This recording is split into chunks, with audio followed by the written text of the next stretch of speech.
My husband handed me a manila envelope across the kitchen island on a Tuesday morning and said, "I need you out of the condo by the weekend. Serena's lease is up and she'll be moving in. You can take whatever fits in your car."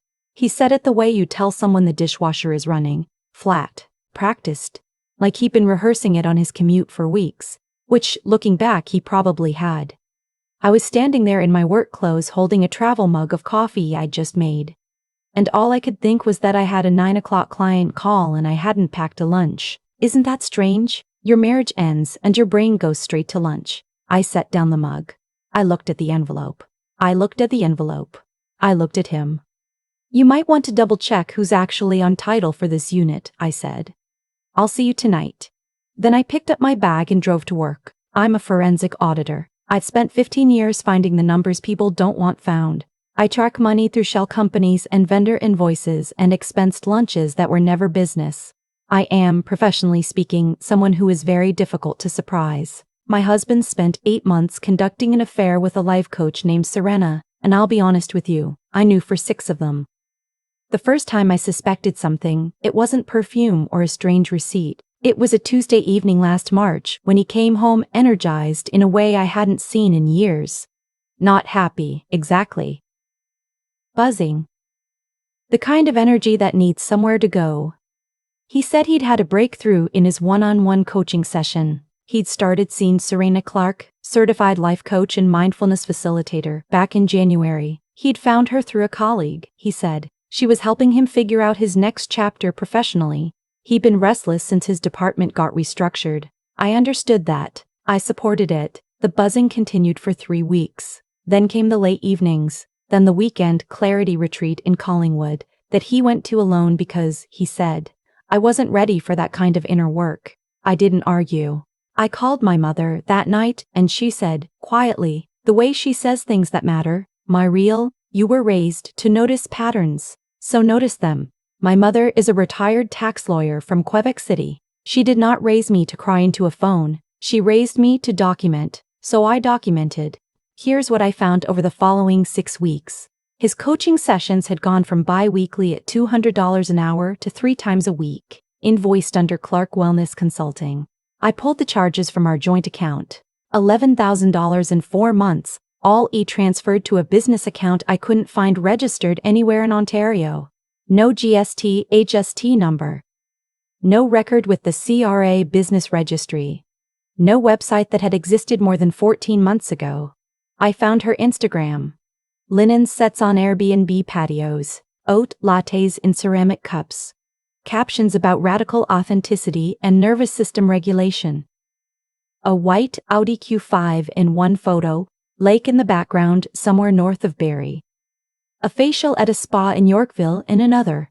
The lifestyle of someone whose income sources you couldn't trace through conventional means. I am someone who traces income through unconventional means. I spent 3 weekends building what I privately called the file. Serena Clark had been operating her coaching practice for 4 years, but the business name had changed twice. Before Clark Wellness Consulting, there had been Aligned Living Company, and before that, a registered sole proprietorship called Renew Plus Raise, that had been dissolved after a dispute I found referenced in a small claims court record from Simcoe County. The plaintiff in that case had paid $12,000 for a transformational business mentorship package and received nothing. The case had been settled quietly, and the record was minimal, but it was there. She wasn't just coaching my husband through his restlessness, she was running a system. My mother came down from Quebec City on a Thursday in September.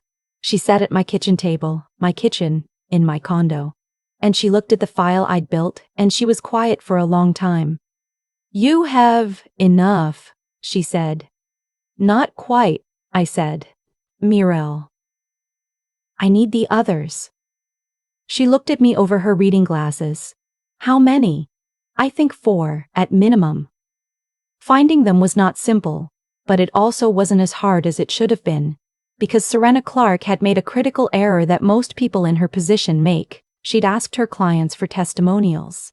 The testimonials were on her website, first names only, but the language in them was specific enough, profession, city, the name of the program they'd taken, that 3 of them took me less than a week to identify through LinkedIn and professional directories. The fourth found me actually, after I reached out carefully through a mutual professional contact, framing it as a referral inquiry. By mid-October, I had spoken, briefly and vaguely, to 3 other people. A general contractor from Mississauga named Wade who'd invested $22,000 in what Serena told him was a co-ownership stake in a wellness retreat property near Owen Sound. A family physician from Hamilton named Dr. Karas Famalayo Adeinka Raid who'd been paying monthly retainers for executive wellness facilitation, while believing she was also receiving equity in a clinic expansion that existed only in a pitch deck. And a recently divorced woman from Kitchener named Penny, who had paid $9,000 for a 12-week program that promised, in writing, to help her rebuild her financial confidence, and who had then been asked, gently, persistently, to invest in Serena's growing practice as a show of her alignment with the process. Penny cried on the phone. Not because she was weak, because she'd felt stupid, and feeling stupid is its own particular kind of pain. I told her she wasn't stupid. I told her she'd been targeted. I told her I needed 2 more weeks. Now it was a Tuesday morning in November, and my husband was handing me a manila envelope containing separation documents he'd had drawn up through a family law paralegal, and he was telling me to clear out of a condominium he believed we owned jointly. We did not own it jointly. I purchased the unit 6 years ago before we were married under a numbered company my mother helped me structure. When we married, I never changed the title because, and here is the part my mother had been right about, had always been right about, you never know. It wasn't suspicion. It was the same instinct that makes you keep a copy of every contract you sign. Some people call it paranoid. I call it forensic. My husband had lived here for 4 years and paid half the utilities and believed, because he had never thought carefully about the paperwork, that his name was on the deed. It was not. I drove to work. I made my 9 o'clock call. I ate a sandwich at my desk. At 3:15, I sent 4 emails, 1 each to Wade, Dr. Adinga Reed, Penny, and a 4th person I confirmed the previous week, a semi-retired financial planner from Oakville named Bertrand Choulette, who had paid Serena $17,000 over 8 months, including a wire transfer described as a partnership deposit for the same Owen Sound retreat property Wade thought he co-owned, the same property. Sold to multiple people who had no idea the others existed. The email I sent was brief. I told them I was a forensic auditor. I told them I had documentation. I told them that I believed we had all been defrauded by the same individual and that I would like to speak with all of them together, if they were willing, that evening. All 4 responded within 40 minutes. I left work at 5, stopped for groceries out of habit, and came home to find my husband on the couch rehearsing what I could tell was going to be a longer, more emotional version of the morning's conversation. He'd poured himself a glass of scotch. He looked prepared. We need to talk about the separation, he said. We do, I said. I set down the groceries. But first, can you tell me about the Clark Wellness Consulting invoices? The $11,000 from the joint account? His expression shifted. Not guilty. He'd moved past guilt into a kind of defensive resolve. That was professional development. Serena is a business that isn't registered with the CRA. That has no HST number. That shares a name with 2 previous businesses she dissolved after complaints. I opened my laptop on the counter. Also the Owen Sound property she sold Wade Kowalski a stake in. And Bertrand Choulette? It doesn't exist as a legal entity. There's no registered corporation, no land transfer, nothing with the Simcoe County Registry. They paid a combined $39,000 for ownership of something that can't be owned because it was never properly incorporated. My husband put down his scotch glass. What? I've been building a file since April, I said. I have bank records, CRA registry searches, small claims history, and testimony from 4 other people she's defrauded. At 7 o'clock tonight, I'm getting on a call with all of them. You're welcome to sit here while that happens. He didn't move. I think he was waiting for me to get emotional. I have a reputation, in our marriage, for eventually getting emotional. He was going to wait me out. I dialed in at 6:58. Wade was first. He had the voice of someone who'd been holding something tightly for a long time and wasn't sure yet if it was safe to let go. She told me the property was fully incorporated and that we'd be equal partners, he said. I have texts. I have the pitch deck she sent. I have the bank confirmation from the wire transfer. Dr. Adinka Reed was crisp and careful in the way that people with something to protect often are. She'd said very little in our earlier conversation. On this call, she said more. She provided me with a document she called an equity agreement. I had my practice manager review it, but not a lawyer, which I recognize now was my mistake. The document referenced a numbered company that, when I searched it last week, was dissolved in 2021. Penny was quieter, but she stayed on the call, and when she spoke, it was precise. She told me the program was guaranteed. That word is in the contract. Guaranteed transformation or full refund. I asked for the refund in August. She told me I hadn't completed the required inner work to qualify. Bertrand, the financial planner, was almost amused in the way that people with long experience of money can be when they realize they've been had. In 30 years of practice, I have reviewed thousands of investment documents, he said. She gave me a 15-page package. It looked professional. The branding was excellent. The numbers were plausible. I wired $17,000 to a business account that I have since confirmed received transfers from at least 6 different individuals over an 18-month period.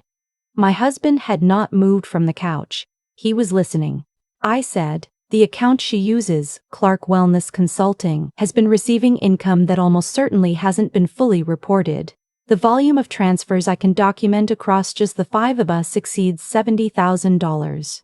That's not including whatever she's received in cash or through other accounts. Dr. Adanker-Reed said, what are you proposing we do? File complaints simultaneously. The Canadian Anti-Fraud Centre, the Better Business Bureau, is less useful but creates a public record. More importantly, Consumer Protection Ontario, because she's operating a business in this province making promises she isn't fulfilling, and Revenue Canada. The CRA has a specific process for reporting suspected tax fraud, and if her income hasn't been declared, they will be very interested. Wade said, what about the property? The money I wired? Civil. You'll need a lawyer, but you have written documentation of the transaction and a specific traceable promise that wasn't delivered. That's a strong small claims or superior court case depending on amounts. I can recommend a litigation lawyer I've worked with on fraud recovery cases if that's helpful. Bertrand said, it's helpful. Penny said, I don't know if I can afford.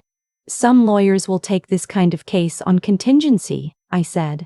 And if we file together, the costs are shared. You're not doing this alone. There was a silence on the line that I recognized. It was the silence of people deciding whether to trust something. Wade broke it. I'm in. I've been sitting on this for 3 months because I thought no one would believe me. Bertrand said, the documentation alone is worth filing, even if the civil case takes years. Dr. Adanker-Reed said, I'll speak to my lawyer tomorrow morning. Penny said, quietly, Okay, yes. I looked up from my laptop. My husband was standing in the kitchen doorway now. He'd moved without my noticing. His face had a quality I hadn't seen in a long time. Not the rehearsed resolve from earlier, but something raw. He'd been listening for 45 minutes to 4 strangers describe being systematically misled by the woman he'd upended our marriage to be with. I thanked everyone on the call. I told them I'd have a shared document with filing instructions and contact information to them by morning. I ended the call. My husband said, she told me those other clients were just people who couldn't do the inner work. She told Wade the property paperwork was being finalized and just needed his patience. She told Penny the refund clause had conditions. She tells everyone what they need to hear to stay. I closed the laptop. That's what a system looks like. He was quiet for a moment. Then, how long have you known about us? Since April. And you didn't. I needed to know the full picture before I acted. That's how I work. He sat down at the island. He looked like someone who had woken up in the middle of a story he thought he was the protagonist of and discovered he'd been a minor character the whole time. The condo, he said, is owned by a numbered capital the whole time. The condo, he said, is owned by a numbered company that I incorporated in 2018. Your name is not on title. I should have clarified that earlier, but I didn't, and I apologize for the confusion, genuinely. You'll want to find somewhere to stay. I think you have more immediate things to sort out than my living situation. He started to say something and stopped. She was going to move in here, he said. She'd already started talking about how she'd set up her client sessions in the second bedroom. The second bedroom I use as an office for a forensic auditing practice that, unlike Clark Wellness Consulting, is registered with the CRA. He almost laughed. Almost. He packed a bag. He called his brother in Etobicoke. He left at 9:15, and I stood in my entryway after the door closed and listened to the building settle, and the elevator hum, and the particular nighttime silence of a Toronto condominium in November. Then I made tea and sat at my kitchen table and finished the shared document for the others. By the following week, the Canadian Anti-Fraud Centre had received 5 separate complaints against Clark Wellness Consulting and Serena Clark individually. Consumer Protection Ontario opened an inquiry when Dr. Adeyinka Reid's lawyer submitted the dissolved number company documentation alongside the equity agreement Serena had provided. The CRA received an anonymous tip through their online reporting portal, filed by Bertrand, who knew exactly which form to use. Serena, I understand, called my husband twice the night he left. She stopped returning his calls after the 3rd day, which is, I will say, a specific kind of information that tells you everything about what the relationship was. He told me that in a text. He also said he was sorry. I read the text while waiting for a client call and then put my phone face down on my desk. Some apologies need time before you know what to do with them. The civil case moved slowly, the way civil cases do in Ontario. But it moved. Wade and Bertrand filed jointly through a litigation firm in downtown Toronto, and when their statement of claim went in, Penny joined as a third plaintiff. Dr. Adeyinka Reid pursued separately. She had a cleaner record of written promises and an equity document specific enough to stand on its own. Her case settled first, in the spring, with full recovery of her retainer payments and a confidentiality clause that she considered and then declined. I'm a doctor, she told me. Over the dinner we'd started having monthly. The 5 of us. I'm not signing something that makes it easier for her to do this to someone else. That dinner, the first one, was Wade's idea. He'd suggested it awkwardly over the shared document thread, saying he thought maybe they should just actually meet since they'd been through it together. We went to a Portuguese place near Kensington Market. Penny drove in from Kitchener. Bertrand brought a bottle of wine he kept apologizing was probably too nice for the occasion, and we all told him it was exactly right.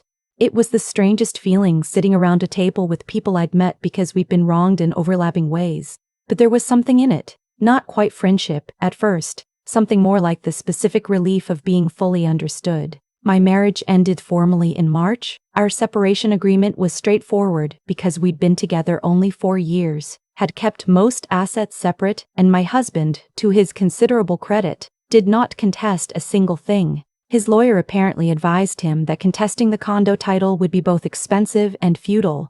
He signed everything without drama. He's renting an apartment in Leslieville now. We don't speak often, but when we do, it's civil.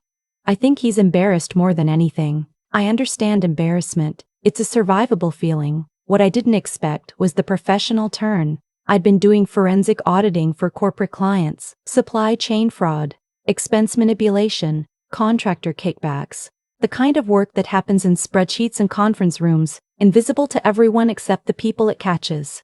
After the complaint filings, Dr. Adeyinka Reid mentioned to a colleague what I'd done, how I'd found the others, built the documentation, coordinated the response.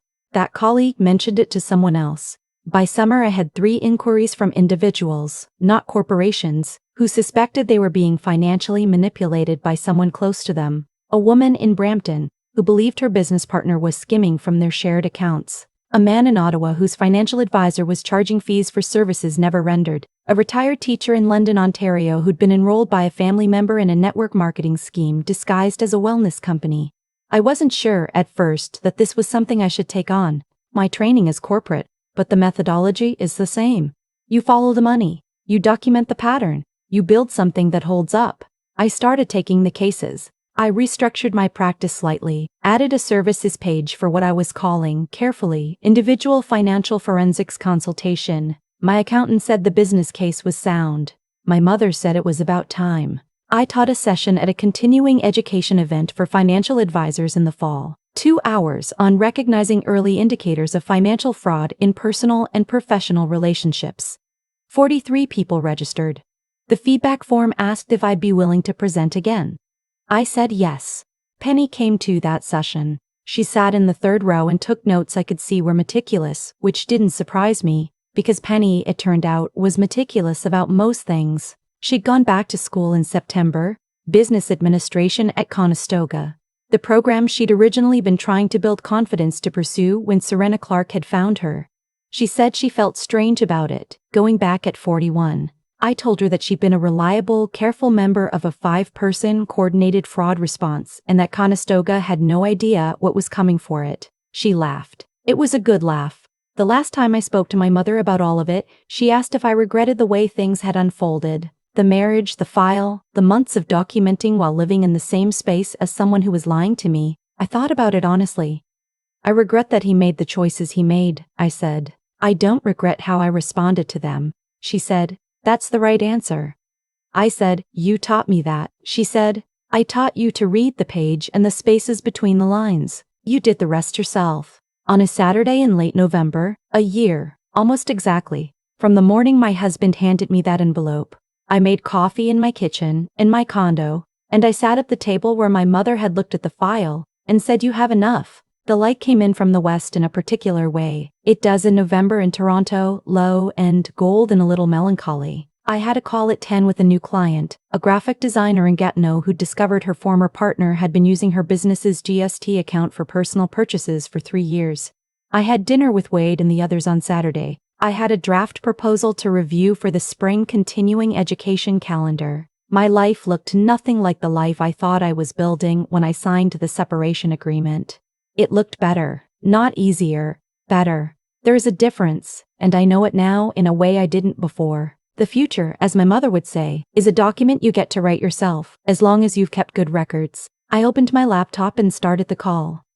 People ask me sometimes, usually after I've told some version of this story to a room full of financial advisors or over dinner with Wade and the others, whether I was angry. Whether I lay awake at night running through everything I could have done differently. Whether I blamed myself for not seeing it sooner or for staying as long as I did once I had. The honest answer is that I was angry for about 4 days in April, when I first confirmed what I already suspected. And then something shifted. Not forgiveness, not yet, and not the clean resolution people want when they hear a story like this. Just a kind of clarity. The picture came into focus and I knew what I was looking at. And once you know what you're looking at, you have to decide what to do with that information. That's always been the job. What I've come to understand, not as some tidy lesson but as something I lived through and keep returning to, is that the people who got hurt in this situation, Wade, Penny, Bertrand, Dr. Tar, Adiyinka Raid, my husband, in his own way, all of them got hurt because they were looking for something real. Wade wanted a solid investment, a piece of something he could point to. Penny wanted confidence, wanted to feel like she had permission to build the life she'd been putting off. My husband wanted to feel like someone saw potential in him that the world had stopped noticing. Those aren't weaknesses. Those are human things, and the people who run systems like Serena Clark's are skilled, specifically, at finding those human things and making them into doors. What protected me wasn't that I'm colder than other people, or that I don't want things. It's that my mother taught me early and consistently that wanting something doesn't mean you stop reading the document. You can want the house and still check the title. You can want the partnership and still verify the corporation number. You can love someone and still keep your name off the right pieces of paper until you're certain. That's not cynicism. That's just being someone who respects the difference between what a thing appears to be and what it actually is. The part I think about most, now, is Penny in that third row at the continuing education session, taking notes in the careful handwriting I'd come to recognize from the margins of the shared documents we'd all been working through together. She'd been told by someone she paid and trusted that she hadn't done sufficient inner work to deserve her money back. That's a particular kind of cruelty, using someone's own self-doubt against them as a collection mechanism. And Penny had sat with that for months before I called. Had probably turned it over and over, wondering if it was true. It wasn't true. It was never true. The refund clause existed because the promise had been made and the promise was false. And the only inner work that needed doing was recognizing that. I think about that whenever I'm tempted to let someone else's confidence in a bad idea override my own careful read of the evidence. Your instincts, when you've trained them and fed them good information, are worth defending, not loudly. Quietly, methodically, with documentation. The way my mother taught me, the way I'm still learning, honestly, every time I sit across from someone who needs help finding what's been hidden from them. The numbered company I incorporated in 2018 was not a contingency plan. It was just good practice. But it became, in the end, the thing that meant I got to stay in my own home and rebuild on my own terms. That's what due diligence looks like when it's working. Not dramatic, not anticipatory of catastrophe. Just sound. Just careful. Just the ordinary discipline of someone who respects what she's built enough to protect it properly. The coffee is still hot. The files are organized. The future is a document I get to write myself. I plan to keep good records.